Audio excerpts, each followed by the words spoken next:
একদিন জ্যোৎস্না রাত্রে শয়নকক্ষে ইজি চেয়ারের উপর শুইয়া ভাবিতেছি। আমার হাত হইতে ইতিপূর্বে পঠিত সংবাদপত্রখানা বাতাসে উড়িয়া মেঝের উপর পড়িয়া গিয়াছিল।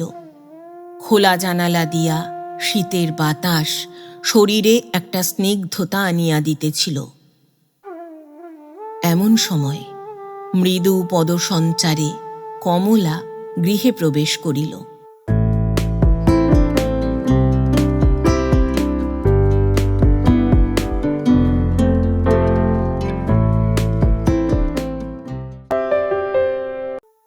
শুভেচ্ছা বন্ধুরা, এক রাস শুভেচ্ছা আর ভালোবাসা। আমি অর্পিতা, আর আপনারা শুনছেন এক ব্যাগ গপ্প ইউটিউব চ্যানেল। বন্ধুরা, শুরুতেই একটা ছোট্ট অনুরোধ। এখনও যারা এক ব্যাগ গপ্প চ্যানেলটি সাবস্ক্রাইব করেননি তাদের উদ্দেশ্যে বলি, আজই চ্যানেলটি সাবস্ক্রাইব করে সঙ্গে থাকুন। উৎসাহ পাব এগিয়ে চলার। নতুন নতুন গল্প শুনতে ও শোনাতে মনে রাখুন এক ব্যাগ গপ্প ইউটিউব চ্যানেল। আজ পড়ব শ্রদ্ধেয়া লেখিকা ইন্দিরা দেবী রচিত একটি ছোট গল্প, সার্থক। গল্প পাঠ করছি আমি অর্পিতা। শুরু করছি সার্থক।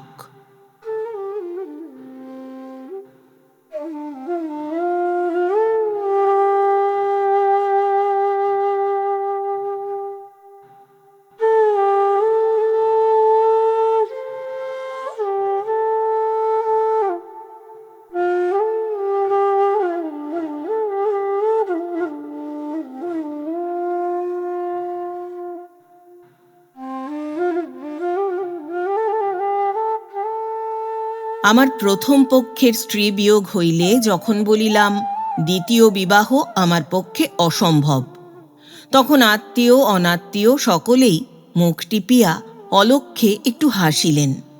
সে হাসির অর্থ, ব্যাপারটা একবারে অসম্ভব হইতে পারে না। সেই ঈষৎ পরিহাস মিশ্রিত অতি সূক্ষ্ম হাসিটুকু সূচির মতো আমার হৃদয় বিদ্ধ হইয়া আমার সংকল্পকে আরও সুদৃঢ় করিয়া তুলিল। আমি বরাবরই সাধারণের চেয়ে নিজেকে অনেকখানি তফাৎ করিয়া দেখিতাম। সাধারণে যেখানে স্ত্রী বিয়োগের অল্পকাল পরেই দ্বিতীয়া পত্নী গ্রহণ করে এবং পুত্রকন্যাদের লালন কিংবা সাংসারিক অসুবিধার উল্লেখ করিয়া আপনাকে সম্পূর্ণ অনাসক্ত রাখিতে চায়, সেখানে ঘৃণায় আমার সমস্ত অন্তঃকরণ সংকুচিত হইয়া ওঠে। আমার প্রথম স্ত্রী শৈলবালাকে আমি যথেষ্ট ভালোবাসিতাম। আমার বিশ্বাস ছিল সেই ভালোবাসা অনন্ত, অসীম, অপরিমেয়। উপন্যাসের নায়ক তাহার প্রণয়িনীকে যেমন ভালোবাসেন, অনেকটা যেন সেই রূপ। 17 বৎসর বয়সে আমার বিবাহ হইয়াছিল। শৈলর বয়স তখন 10 বৎসর। কলিকাতায় একটি ছোট বাসায় থাকিয়া আমি এফের জন্য প্রস্তুত হইতেছিলাম। এক্সামিনের পড়া কতদূর অগ্রসর হইতেছিল তাহা এক্সামিনাররাই বলিতে পারেন, কিন্তু বড় বড় সম্বোধন দিয়া সোনালি ঝকঝকে কাগজে যথেষ্ট ভালোবাসা ও সেন্টের সৌরভ মাখাইয়া প্রেমপত্র লিখিতে যে অনেকখানি সময়ের সদ্ব্যবহার হইত, তাহাতে কিছুমাত্র সংশয় নাই। আমাদিগের কলিকাতার বাসায় আমার এক জ্ঞাতি ক্ষুল্লতাতো পুত্র থাকিত। তাহার নাম অনুকূল। সেও এফে পড়িতেছিল, কিন্তু নিজের উপর সে বেচারার বিন্দুমাত্র বিশ্বাস ছিল না। আমার জ্ঞান, বুদ্ধি ও বহুদর্শিতার নিকট সে নিজেকে অত্যন্ত ক্ষুদ্র বলিয়া মনে করিত। এক কথায় সে আমায় একজন আদর্শ পুরুষ বলিয়াই ধারণা করিয়াছিল। কালে আমি যে একজন দ্বিতীয় ম্যাডসিনি, গ্যারিবাল্ডি কিংবা অন্ততপক্ষে সুরেন্দ্রবন্দ হইতে পারিব, সেই সম্বন্ধে তাহার এতটুকু সন্দেহ ছিল না। অর্থাৎ অনুকূল যে কেবল আমায় ভালোবাসিত তাহা নহে, দেবতার মতো ভক্তি করিত। আমার কথা বেদ বাক্যের মতোই সে বিশ্বাস করিত। এই সময় কবিতা দেবী সহসা আমার স্কন্ধে আরোহণ করিয়াছিলেন। কার্তিকের দারুণ শীতে মাথায় শিয়রের জানালা খুলিয়া দিয়া আমি যখন অন্ধকারের ভাষা কিংবা প্রতিপদের চাঁদ লইয়া কবিতা লিখিতাম, তখন বেচারা অনুকূল আপাদ মস্তক চাদর মুড়ি দিয়া হিমের হাত হইতে আত্মরক্ষার চেষ্টা করিত। আশ্চর্য, একদিনের জন্য আমার কার্যে সে প্রতিবাদ করিত না। কিন্তু কবিতা লিখিয়াই শুধু তৃপ্তি হয় না, পাঠকের প্রয়োজন। অনুকূল অকৃত্রিম উচ্ছ্বাসে আমার কবিতার প্রশংসা করিত। মধুসূদন রবীন্দ্রনাথের উপর আমার আসন নির্দেশ করিত। আমিও যে অতি সহজে তাহা গ্রহণ করিতাম, এ কথা অবশ্য বলাই বাহুল্য। এইভাবে এক্সামিনের জন্য প্রস্তুত হইয়া অবশেষে ফেল হইতে বেশি ক্লেশ পাইতে হইল না। কিন্তু আশ্চর্যের বিষয়, অনুকূলটা ফার্স্ট ডিভিশনে পাশ হইয়া গেল। বাবা খুব রাগ করিলেন। আত্মীয় বন্ধুরা দিনকতক কবিতা ও চিঠি লেখা বন্ধ রাখিতে উপদেশ দিলেন। কেবল 2টি ভক্তর হৃদয় আমার মহিমা গৌরবে বিন্দুমাত্র ছায়াপাত করিতে দিল না। অনুকূল বলিল, পাশ তো সবাই করে, এতে আর বাহাদুরি কি? এবার না হয় ফিরেবারে হবে, কিন্তু প্রতিভা তো আর সকলের থাকে না, ইত্যাদি। স্ত্রী শৈলবালাও তাহাতে সম্পূর্ণ মত দিলেন। কিন্তু এই 2টি ভক্ত হৃদয়ের পূর্ণ বিশ্বাস সত্ত্বেও নিজের প্রতি আমার শ্রদ্ধা ও বিশ্বাস অনেকখানি কমিয়া গেল। লজ্জিতভাবে পূর্ণ বেগে আমি পড়ায় মন দিলাম। পরপর এক্সামিন দিয়া যখন এমএ পড়িতে আরম্ভ করিলাম, সেই সময় একদিন বসন্তের প্রভাতে বসন্ত মঞ্জরীর মতোই কোমল লাবণ্য ভরা দেহ ও পরিপূর্ণ হৃদয়ে ভরা প্রেম লইয়া আমার ষোড়শী স্ত্রী আমারই চক্ষের সম্মুখে তাহার অসম্পূর্ণ ঘরকন্যার মধ্যে অসম্পূর্ণ জীবন পথে বিদায় গ্রহণ করিলেন। প্রথম আমার সংসার শূন্য, পৃথিবী তিক্তস্বাদ, জীবনধারণ বিড়ম্বনা বলিয়া মনে হইয়াছিল। লক্ষ্যভ্রষ্ট বৃন্তচ্যুত শুষ্ক পত্রের মতো এখানে সেখানে ঘুরিয়া বেড়াইলাম, কিন্তু মানুষ চিরদিন শোক বহিয়া বেড়াইতে পারে না। আমিও আমার রসায়নের যন্ত্রগুলার উদ্ধার সাধন করিয়া বিজ্ঞানের বই খুলিয়া বসিলাম। দিন কাটিয়া যাইতে লাগিল। ইতিমধ্যে আমার পুনরায় বিবাহের জন্যে বহু অনুরোধ, উপরোধ, এমনকি অশ্রুবর্ষণ পর্যন্ত ঘটিয়া গেল। কিন্তু আমি দৃঢ়চিত্তে জানাইলাম যে এইভাবে উৎপীড়ন করিলে অগত্যা বাধ্য হইয়া আমাকে সংসার ত্যাগ করিয়া যাইতে হইবে। তখন এক মুহূর্তে চারিদিক স্তব্ধ হইয়া গেল। আমার স্ত্রী বিয়োগের 2 বৎসর পরে অনুকূলের এক শ্যালিকার বিবাহে অনুরুদ্ধ হইয়া নিমন্ত্রণ রাখিতে অনুকূলের শ্বশুর বাড়ি তারাপুর গেলাম। তারাপুর একখানি ক্ষুদ্র পল্লী। এখানে শহরের অবিরাম কার্য ও জনস্রোত সমস্ত শহরকে সচকিত করিয়া রাখে না। ঘোড়ার গাড়ি ক্বচিৎ দেখা যায়। প্রকৃতির শ্যাম স্নিগ্ধ অঞ্চল তলে সমস্ত গ্রাম যেন সুখ সুপ্ত। বিবাহের গোলযোগ মিটিয়া গেলে অনুকূল প্রস্তাব করিল, একদিন শিকারে যাইতে হইবে। শিকারে আমার বরাবরই উৎসাহ ছিল। একদিন দ্বীপ্রহরে আহারাদির পর 2 বন্ধুতে মিলিয়া বন্দুক হস্তে আম্র ও অশোক বৃক্ষের ছায়ায় ঢাকা মেটে রাস্তা দিয়া শিকারে বাহির হইলাম। মনে পড়িল, পথোদ্দশায় যখন আমরা কলিকাতায় থাকিতাম, গ্রীষ্মের ছুটিতে বাটি আসিয়া 2 বন্ধুতে এমনি করিয়া শিকারে বাহির হইতাম। তখনকার সেই দিনগুলি কি মধুর, কি লোভনীয়ই না ছিল। বয়স ও অবস্থার সহিত মানুষের মনেও কি পরিবর্তন ঘটে? আমাদের গন্তব্যস্থান অধিক দূরবর্তী ছিল না। অনুকূলের শ্বশুর বাড়ির অনতি দূরে পশ্চিম প্রান্তে জমিদার বাবুদের একটা খুব বড় আমবাগান ছিল। তাহারই কিয়দংশ বড় বড় কালকাসুন্দে ও শ্যাওড়া প্রভৃতি নিজ জাতীয় বৃক্ষে ভরিয়া জঙ্গলের মতো হইয়াছিল। যদিও সেই জঙ্গলে ব্যাঘ্র, ভাল্লুক কিংবা অপর হিংস্র জন্তুর লুক্কায়িত থাকা সম্পূর্ণ অসম্ভব, তথাপি আমরা ওই স্থানটিকেই শিকারের জন্য মনোনীত করিয়াছিলাম। বাগানের ভিতর মধ্যে মধ্যে দু একটা সংস্কারহীন পঙ্কিল পুষ্করিণী, কোথাও বা শৈবালাচ্ছন্ন ডোবা, তাহাতেই রৌদ্রকাতর জলচর পক্ষী ও কয়েকটা কর্দমাক্ত পাতিহাঁস মহাকলরব তুলিয়া সাঁতার কাটিতেছিল। আমাদের পদশব্দে দু একটা খরগোশ ও কাঠবিড়ালি শুষ্ক পত্রের উপর দিয়া ইতস্তত ছুটিয়া পলাইল। একটা জাম গাছের উপর এক ঝাঁক ডাক পাখি দল বাঁধিয়া কোলাহল তুলিয়া স্তব্ধ মধ্যাহ্নকে সজাগ করিয়া তুলিতেছিল। তাক করিয়া বন্দুক ছুড়িলাম। পরক্ষণেই কাতর কণ্ঠের একটা অস্ফুট চিৎকার ধ্বনি শুনিতে পাইলাম। আমরা অতিমাত্র বিস্ময়ের সহিত অগ্রসর হইয়া যাহা দেখিলাম তাহা অপূর্ব। জীবনে এমন কখনো দেখি নাই।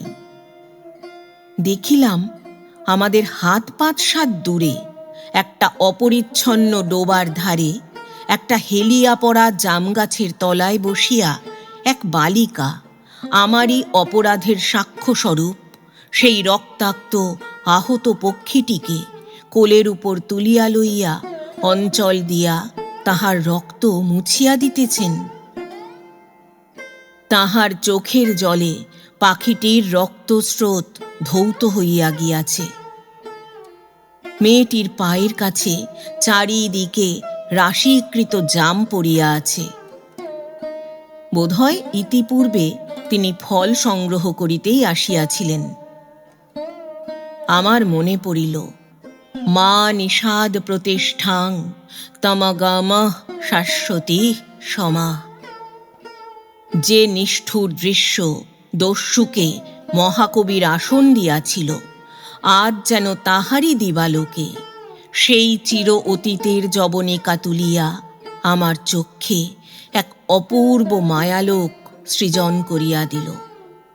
আমি যে সেই নিষ্ঠুর দৃশ্যের একমাত্র অভিনেতা, তাহাও যেন ক্ষণিকের জন্য ভুলিয়া গেলাম। মনে হইল, এ বুঝি কাব্যজগতে আসিয়াছি। এখানে শুধু স্নেহ, শুধু করুণা, আর এই যে করুণাময়ী নারী, এ বুঝি চিরদিন এমনই ভাবে আর্তের শুশ্রূষা করিবার জন্য অবতীর্ণা। আর যে ঠিক কি কি ভাবিয়াছিলাম তাহা নিজেই বলিতে পারি না। কিন্তু ইতিপূর্বে শিকার কার্যটাকে যে এত বীভৎস বলিয়া বোধ হয় নাই তাহা নিশ্চয়। বন্দুক হস্তে আমাদের দুই শিকারীকে দেখিয়া মেয়েটি এমন ঘৃণাপূর্ণ অবজ্ঞার দৃষ্টিতে আমার পানে চাহিয়া দেখিল, যেন আমরা ভয়ানক দুষ্কৃতকারী কোনো রাজদণ্ডপ্রাপ্ত অপরাধী। অনুকূল কিন্তু কিছুমাত্র বিস্মিত হইল না। একটু অগ্রসর হইয়া বলিয়া উঠিল, এ কি কমলা, তুমি এখানে? তুমি যে এখানে তা কি আমরা জানতুম? জানলে কখনোই এত বড় বেয়াদবি করতে সাহস করতুম না। কমলা উত্তর দিল না। সে উঠিয়া চলিয়া যাইবার উদ্যোগ করিল। আমি অগ্রসর হইয়া বলিলাম, যদি বিশ্বাস করে পাখিটি আমায় দেন, একবার চেষ্টা করে দেখি, যদি বাঁচাতে পারি। কমলা বিনা বাক্যে পাখিটি আমার হাতে ফিরাইয়া দিল। একবার কৃতজ্ঞ দৃষ্টিতে আমার মুখের দিকে চাহিয়া দেখিল। আমিও তাহার মুখের দিকে চাহিলাম। চারি চক্ষের মিলন হইল। কমলা লজ্জিতভাবে মুখ নত করিল। আমার মনে হইল, ওই দৃষ্টির বিনিময়ে শত সহস্র পাখির জীবনদানও অতি তুচ্ছ ব্যাপার। কিন্তু হায়, মনুষ্যের ক্ষুদ্র শক্তিতে সেই তুচ্ছ ব্যাপারও বৃহৎ হইয়া ওঠে। আমার প্রাণপণ যত্ন ও চেষ্টায় পাখিটির ভবযন্ত্রণা শীঘ্রই শেষ হইয়া গেল। আশ্চর্যের বিষয়, অনুকূল আমার কার্যে সাহায্য না করিলেও বাধা দিবার চেষ্টা করিল না। বালিকার সযত্ন সঞ্চিত স্তূপীকৃত জাম হইতে বাছিয়া বাছিয়া সে তদ্ভক্ষণে মনোনিবেশ করিল। সেদিন বাড়ি ফিরিয়াই অনুকূলের কাছে কমলার পরিচয় লইলাম। কমলা অনুকূলেরই এক জ্ঞাতি খুড়শ্বশুরের কন্যা। কমলার পিতা রামতারণ বসু একজন দরিদ্র স্কুল মাস্টার। 10 টাকা মাত্র বেতনে তাহার সংসার চলে। কমলা পিতার বড়ই আদরের কন্যা। মেয়েটি দেখিতে যেমন সুন্দরী, গৃহকার্যে আচার ব্যবহারেও তেমনই সুশীলা। আর পল্লীগ্রামের মেয়েদের পক্ষে যাহা অনেকটা অসম্ভব, তেমনি ভাবে সুশিক্ষিতা। পিতা স্বহস্তে কন্যার শিক্ষার ভার গ্রহণ করিয়া তাহাকে যথেষ্ট শিক্ষা দিয়াছিলেন। কিন্তু শুধু রূপ বা গুণ থাকিলে সংসারে মেয়েদের বিবাহের যথেষ্ট সার্টিফিকেট হয় না। মেয়ের রং কালো হইলে, সাবান পাউডার সহযোগে, চুল না থাকিলে জবজবে করিয়া তৈল লেপিয়া, চোখ ছোট হইলে সুরমা লাগাইয়া কোনরূপে কাজ সারিয়া লওয়া চলে। কিন্তু কন্যার পিতার অর্থাভাব থাকিলে বিবাহ একেবারেই অচল হইয়া পড়ে। তাই মেয়েটির বয়স অধিক হইলেও বিবাহ ঘটিয়া ওঠে নাই। সম্প্রতি পাড়াপড়শির নিদ্রাহীনতায় ও গৃহিণীর গঞ্জনায় রামতারণ তাহার কমলার জন্য নারায়ণের আশা ত্যাগ করিয়া এক 50 বৎসরের প্রৌঢ়ের সহিত তাহার সম্বন্ধ স্থির করিয়া ফেলিয়াছেন।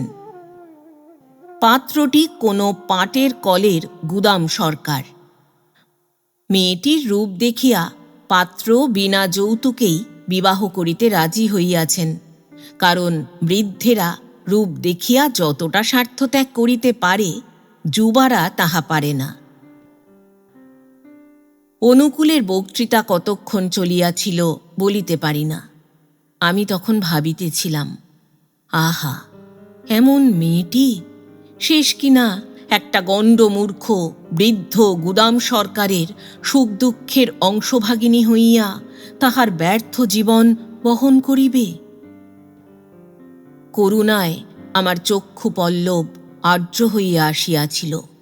জিজ্ঞাসা করিলাম, যদি কোনো লোক অর্থ সাহায্য করে তবে মেয়েটির কোনো সুপাত্রে পড়িবার সম্ভাবনা আছে কিনা।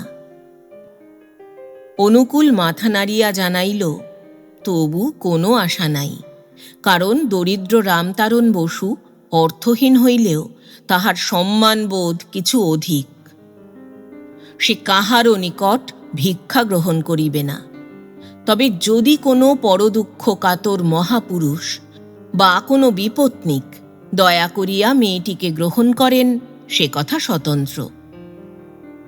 উপসংহারে অনুকূল বিশেষ করিয়া জানাইল যে কমলার অদৃষ্ট অত্যন্ত শোচনীয় এবং তাহার উদ্ধারের কোনোই আশা নাই। তখন ঝুপঝুপ করিয়া বৃষ্টি পড়িতেছিল। দূরে ঝিল্লি ও ভেকের কলরব স্পষ্টতর হইয়া উঠিল। বাগানে গাছপালাগুলা স্থিরভাবে দাঁড়াইয়া ভিজিতে লাগিল। বৃষ্টির ছাট আমার গায়ে আসিতে লাগিল।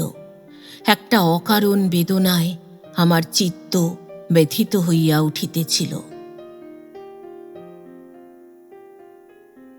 কমলাকে বিবাহ করিয়া আবার নূতন সংসার পাতিলাম। বলা বাহুল্য, উভয় পক্ষের কর্তৃপক্ষ তাহাতে তুষ্টভিন্ন রুষ্ট হইলেন না।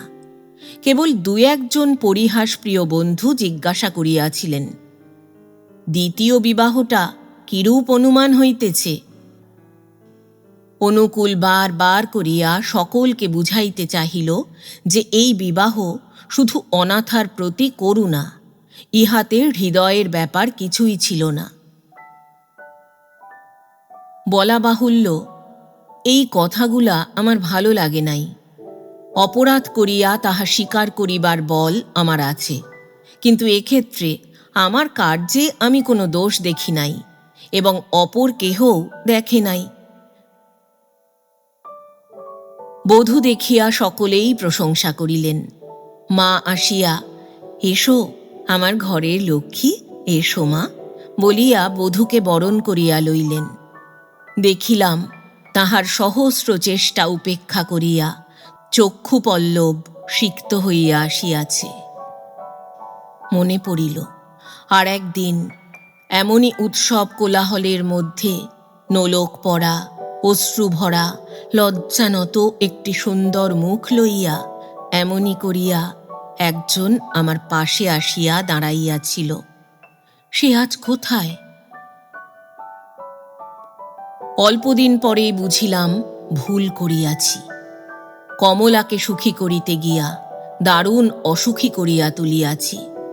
যদিও আত্মীয় স্বজন হইতে দাস দাসী পর্যন্ত সকলেই কমলাকে ভালোবাসিত। বাবা কমলাকে মা লক্ষ্মী বলিয়াই ডাকিতেন। আমার বোন নীরুর মতোই তাহাকে স্নেহ যত্ন করিতেন। এবং আমি, সে কথা না বলাই ভালো। তথাপি কমলা অসুখী। ভালোবাসা মানুষকে দিব্য দৃষ্টি দান করে, তাই আমি বুঝিয়াছিলাম এই বিবাহে কমলা সুখী হইতে পারে নাই। কমলা গরিবের ঘরের মেয়ে। সাংসারিক কাজকর্মে তাহার শ্রান্তি বা আলস্য ছিল না। অল্পদিনের মধ্যেই সে তাহার ধনী গৃহ দুর্লভ কর্মপটুতায়, মিষ্ট কথায় ও মিষ্ট হাসিতে সকলকে বশ করিয়া লইয়াছিল। কমলার স্বাস্থ্যপূর্ণ সরল সুন্দর মুখে এমন একটি শান্ত শ্রী স্নিগ্ধ লাবণ্য মণ্ডিত ছিল, যাহা একবার মাত্র দেখিলেই মনের মাঝে মুদ্রিত হইয়া যায়।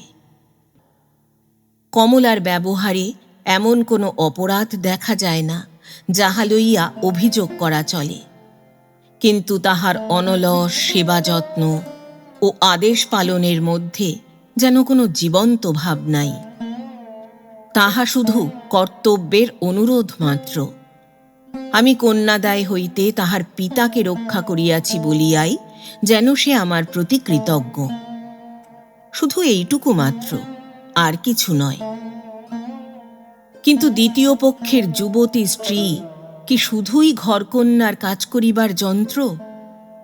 আমার দ্বিতীয় পক্ষের স্ত্রীটিকে আমি কিছুতেই নিজের আয়ত্তাধীন মনে করিতে পারিতাম না। কাচের বাসন যেমন একবার ভাঙিয়া গেলে আর ঠিক খাঁজে খাঁজে জোড়া লাগে না, লাগিলেও জোরের দাগ থাকিয়া যায়। আমাদের হৃদয়ের খাঁজেও তেমনি জোরের দাগটুকু মিলাইতেছিল না, বরং স্পষ্টতর হইয়া উঠিতেছিল। যে জিনিস পাওয়া যায় না তাহা পাইতে আগ্রহ হয় অধিক। আমার সমস্ত হৃদয় ভালোবাসার আগ্রহে ও কবিত্বে কুলে কুলে পূর্ণ হইয়া উঠিত। মনে হইত হঠাৎ একটা বসন্তের দমকা হাওয়া আসিলে একদিন বুঝি তাহা উচ্ছ্বসিত উন্মুক্ত হইয়া পড়িবে। কিন্তু বসন্তের হাওয়াও আসে, আমার রুদ্ধ হৃদয় শুধু বেদনায় টনটন করিতে থাকে। দূরে থাকিয়া মনে হয় কমলাকে এই কথা বলিব, এই রূপে আদর করিব। কাছে আসিলে সেগুলা কিন্তু নিতান্ত অকিঞ্চিৎকর, হাস্যজনক বলিয়া মনে হয়। যদি বা কোনো দিন আকস্মিক উচ্ছ্বাসে কোনো ভালোবাসার কথা বলিয়া ফেলি, আমার স্ত্রী এমনই আগ্রহশূন্য অবিচলিত গাম্ভীর্যের সহিত তাহা গ্রহণ করেন যে মনে হয় আমার সমস্ত আদর সোহাগ তাহার বর্মাচ্ছাদিত মনের বাহির হইতেই স্খলিত হইয়া ফিরিয়া আসে।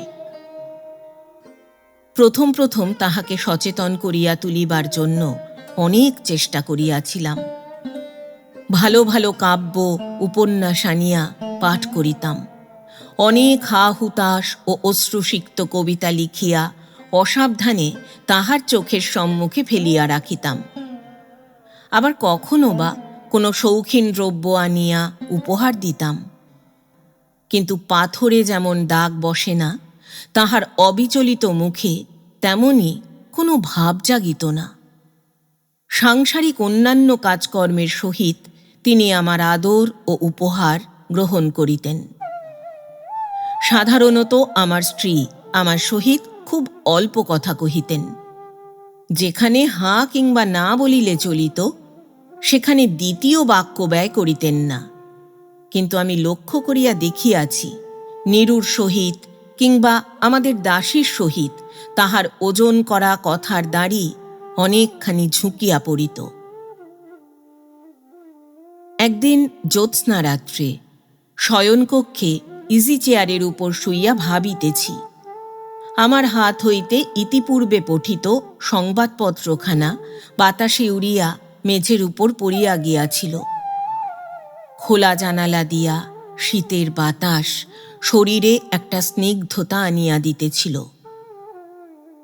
এমন সময় মৃদু পদসঞ্চারে কমলা গৃহে প্রবেশ করিল।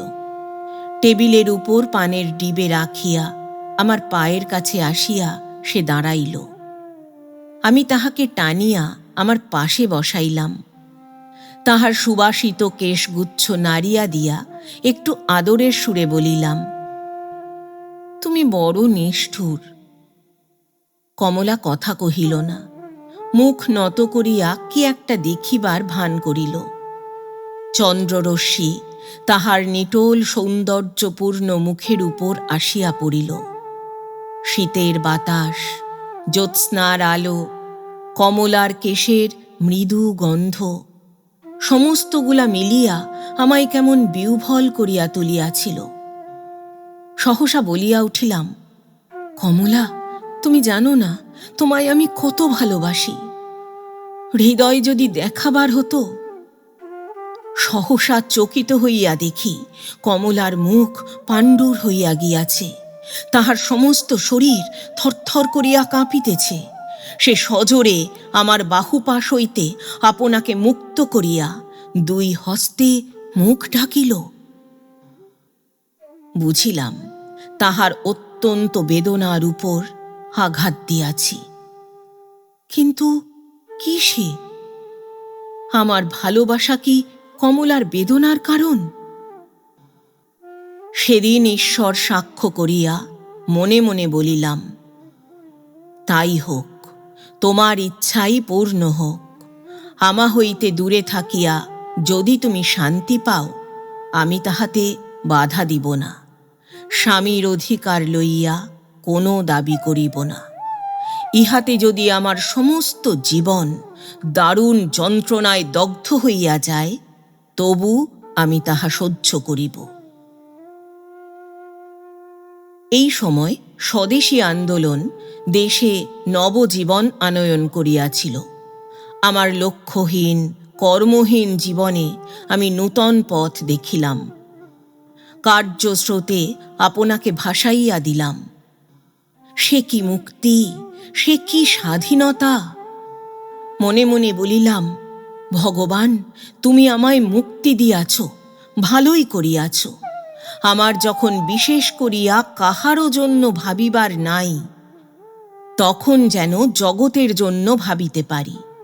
আমার ভালোবাসা যেন সমস্ত সংসারকে দিতে পারি। সৎকার্যে মন দিলে কাজের অভাব হয় না। প্রথমেই আমি বরিশালের দুর্ভিক্ষে অন্নক্লিষ্ট মৃতপ্রায় নরনারীর সাহায্যে অগ্রসর হইলাম। আমার ক্ষুদ্র ক্ষমতায় যতটুকু সাধ্য নিজে এবং ছোট বড় সকল লোকের নিকট হইতে চাঁদা তুলিয়া বুভুক্ষুদের জন্য খাদ্য সংগ্রহে মন দিলাম। এই সময় বহু স্বেচ্ছাসেবক এবং সহৃদয় দানশীল মহাপুরুষ আমাকে সাহায্য করিয়াছিলেন। বরিশাল হইতে ফিরিয়াই শুনিলাম আমাদের জমিদারিতে জনকয়েক পাদ্রী বেশধারী খ্রিস্টান প্রজাদের নিকট হইতে সমস্ত ধান্য ক্রয় করিয়া ফেলিতেছেন। বাড়িতে একদিনও বিশ্রাম না লইয়া জমিদারিতে উপস্থিত হইলাম। সেই গ্রামের প্রজারা অধিকাংশই নিরক্ষর কৃষিজীবী। জটিল সংসারের কুটিল রহস্যের তাহারা কোনো খবরই রাখে না। একদিন সকালে আমাদের কাছারি বাড়িতে সমস্ত প্রজাদের আহ্বান করিয়া সরল ভাষায় পরিষ্কার রূপে সকল কথা বুঝাইয়া দিলাম। তখন স্বদেশী বক্তৃতার ধূম পল্লী গ্রামের আকাশ ছাইয়া ফেলিয়াছিল। জবরদস্ত পুলিশ কর্মচারী সুযোগ পাইয়া বহু লোককে মিথ্যা অভিযোগে অভিযুক্ত করিয়া চালান দিতেছিলেন। কাজেই ইহার কয়েকদিন পরে সহসা পুলিশ ইন্সপেক্টর আসিয়া আমাকেও রাজদ্রোহিতা প্রচারের অভিযোগে অভিযুক্ত করিলেন। সকল কথা বিস্তারিত বলিবার প্রয়োজন নাই, এই পর্যন্ত বলিলেই যথেষ্ট হইবে। বিচারে আমার 6 মাস সশ্রম কারাবাসের আদেশ হইল। সাহেবের সহিত দেখা করিয়া বাবা আপোষে মোকদ্দমা মিটাইতে চাহিয়াছিলেন। আমি তাহাতে রাজি হই নাই। অবশেষে বিচার ফল প্রকাশ হইলে তিনি হাইকোর্টে আপিল করিলেন। তাহাতেও আমি যথেষ্ট আপত্তি প্রকাশ করিয়াছিলাম। তিনি কোনো কথাই শুনিলেন না। মোকদ্দমা হাইকোর্টে উঠিল।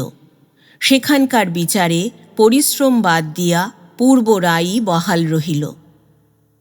যেদিন আত্মীয় বন্ধুগণের অশ্রু হাহাকারের মধ্য দিয়া ভয়ানক অপরাধে অপরাধীর দণ্ডভূমি সুদৃঢ় লৌহ কবাটযুক্ত জেলখানায় চলিলাম, সেদিন আদালত গৃহে শান্তি রক্ষা করা অসম্ভব দাঁড়াইয়াছিল। যেদিন জেলখানা হইতে বাহির হইলাম, সেদিন আমায় মহা সমারোহে অসংখ্য লোক অভ্যর্থনা করিতে আসিয়াছিলেন। তাহাদের মধ্যে 15 আনাই যে স্কুল কলেজের ছাত্র তাহাতে অনুমানেরও আবশ্যক করে না। অনুকূল অগ্রসর হইয়া আমার গলায় এক ছড়া বেলফুলের মালা পরাইয়া দিল। চারিদিক হইতে ফুল ও খই ছড়াইয়া ভক্তেরা আমার গৌরব বৃদ্ধি করিল। প্রণাম আলিঙ্গনের ধূম বাঁধিয়া গেল। গগনভেদী বন্দে মাতরম ধ্বনি শুনিতে শুনিতে শকট আরোহণে বাটি ফিরিলাম। আমার ভক্তমণ্ডলী গাড়ির ঘোড়া খুলিয়া নিজেরা টানিতে চাহিয়াছিলেন। আমি কিন্তু তাহাতে রাজি হইলাম না। বাড়ি আসিলাম। বাবা তখন একটা মোকদ্দমার কাগজ খুঁজিতে ভয়ানক ব্যস্ত ছিলেন। আমাকে দেখিয়া মুখ ফিরাইয়া কাগজ খুঁজিতে লাগিলেন। বোধহয় অশ্রু গোপন করিলেন। বৃদ্ধ দেওয়ান বলিলেন, এই 6 মাস রাত্রে সে বাবুকে ঘুমাইতে দেখে নাই। সমস্ত রাত ছাদে পায়চারি করিয়া বেড়াইতেন। পাছে আমায় উৎসাহ দেওয়া হয়, তাই বোধহয় এই গাম্ভীর্যের ভান। মা আমাকে দেখিয়াই কাঁদিয়া উঠিলেন। আমার গায়ে মাথায় হাত বুলাইয়া ছোট ছেলেটির মতো বুকের কাছে টানিয়া লইয়া চুপ করিয়া রহিলেন। সংসারে মাই কি শুধু অপরাধী সন্তানকে ক্ষমা করিতে পারেন? অনেক দিন পরে আবার শয়নকক্ষে প্রবেশ করিলাম। মনে করিয়াছিলাম কমলাকে দেখিতে পাইব। সে আমার দুরাশা। বেহারি ঘরে আলো দিয়া গেল। একখানা বই লইয়া পড়িতে চেষ্টা করিলাম। ভালো লাগিল না, রাখিয়া দিলাম। বারবার মনে হইতে লাগিল, পাষাণী পাষাণী। আমি সেই হৃদয়হীনার ধ্যানে দুর্ভেদ্য কারাগৃহে নিকৃষ্ট শয্যায় পড়িয়া স্বর্গলোকের স্বপ্ন দেখিয়াছি। হ্যাঁ, সেই পাষাণ প্রতিমারই ধ্যানে। সে তখন বোধহয় পরম নিশ্চিন্ত মনে সখী সঙ্গে রহস্যালাপ করিয়া, তাস খেলিয়া, নভেল পড়িয়া সময় কাটাইয়া দিয়াছে। শুনিয়াছি স্পর্শমণি পাথরকে সোনা করিতে পারে, কিন্তু আমার এই হৃদয় ভরা প্রেম, নিঃস্বার্থ আত্মত্যাগ, এই ২৬ বৎসরের রূপ যৌবন কিছুই সেই হৃদয়হীনা বালিকাকে সচেতন করিতে সক্ষম হইল না। কমলা, কমলা, কমলা, তুমি জানো না তোমায় কত ভালোবাসি। ভালোবাসি, তাই জোর করিয়া স্বামী গৌরব আদায় করিতে চাহি নাই। সমস্ত সংসারটা ধূলিমলিন জীর্ণ চিরখণ্ডের মতো আমার চক্ষে একান্ত অনাবশ্যক বলিয়া প্রতীয়মান হইল। নির্দিষ্ট সময়ে নিঃশব্দে দ্বার খুলিয়া পানের ডিবা হাতে কমলা পূর্বের মতোই গৃহে প্রবেশ করিল। চাহিয়া দেখিলাম কমলা কিছু কৃশ হইয়া গিয়াছে। তাহার স্বাভাবিক গৌরবর্ণে স্বাস্থ্যের রক্তিম আভায় ঈষৎ পাণ্ডুতা প্রকাশ পাইতেছিল। বোধ করি ইতিপূর্বে তাহার পীড়া হইয়া থাকিবে। আহা, সে সময় যদি আমি কাছে থাকিতাম! কমলাকে দেখিয়াই আমার বিদ্রোহী হৃদয় ছুটিয়া যাইতে চাহিল, কিন্তু আমার প্রতিজ্ঞা, আমার সম্মান জ্ঞান আমায় অবিচলিত রাখিয়াছিল। কমলা টেবিলের উপর পানের ডিবা রাখিয়া আমার পায়ের কাছে পড়িয়া প্রণাম করিয়া পদধূলি গ্রহণ করিল। আমি তাহার হাত ধরিয়া পাশে বসাইলাম, তাহার মাথাটি বুকের কাছে টানিয়া লইলাম। আজ কমলা তাহাতে বাধা দিল না। সে যেন একান্ত নির্ভরপূর্ণ চিত্তে আমার বুকে মাথা রাখিয়া চুপ করিয়া রহিল। তাহার চোখ দিয়া জল পড়িতে লাগিল। আমার চক্ষুও শুষ্ক ছিল না। মনে হইল আজ আর যেন কোনো বাধা ব্যবধান নাই, সে যেন আজ একান্তভাবে আমারই। সহসা স্বপ্নাভিভূতের ন্যায় বলিলাম, কমলা, জানো না তোমায় আমি কত ভালোবাসি। বলিয়াই চকিতভাবে চুপ করিয়া গেলাম। কিন্তু আশ্চর্য, কমলা তাহাতে শিহরিয়া উঠিল না। আমার বাহুপাশ হইতে নিজেকে মুক্ত করিতে চেষ্টা করিল না।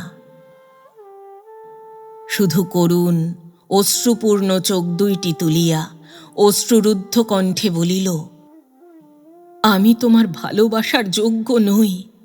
তোমার গভীর হৃদয়ে সন্দেহ করিয়া তোমায় অসুখী করিয়াছি। বলিতে বলিতে আবার সে লুণ্ঠিত হইয়া পড়িল।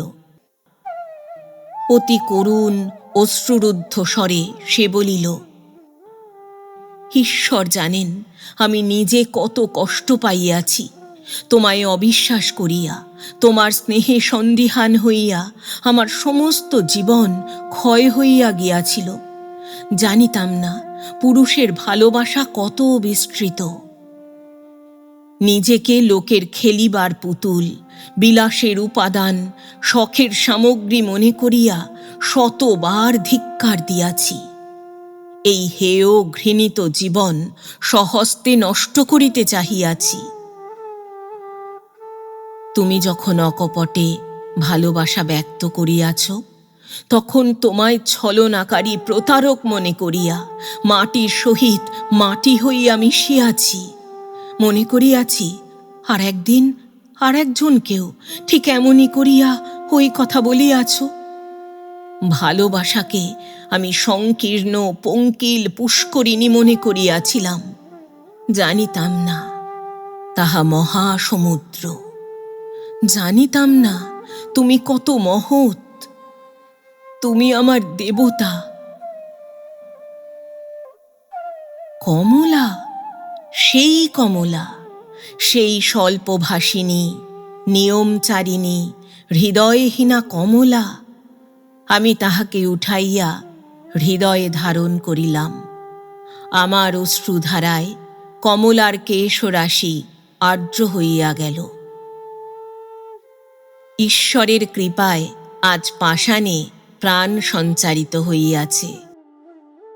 আমার সকল কষ্ট, সকল পরিশ্রম সার্থক হইয়াছে।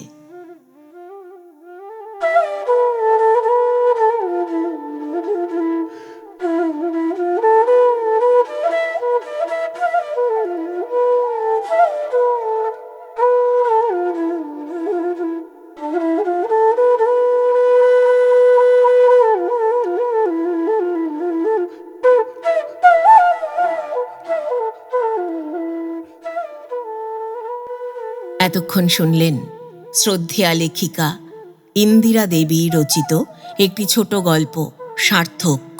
গল্প পাঠ করলাম আমি অর্পিতা। শব্দ নির্মাণ করেছেন সাহিত্য সমাহার চ্যানেলের আকাশ। প্রচ্ছদ এঁকেছেন মোনালিসা।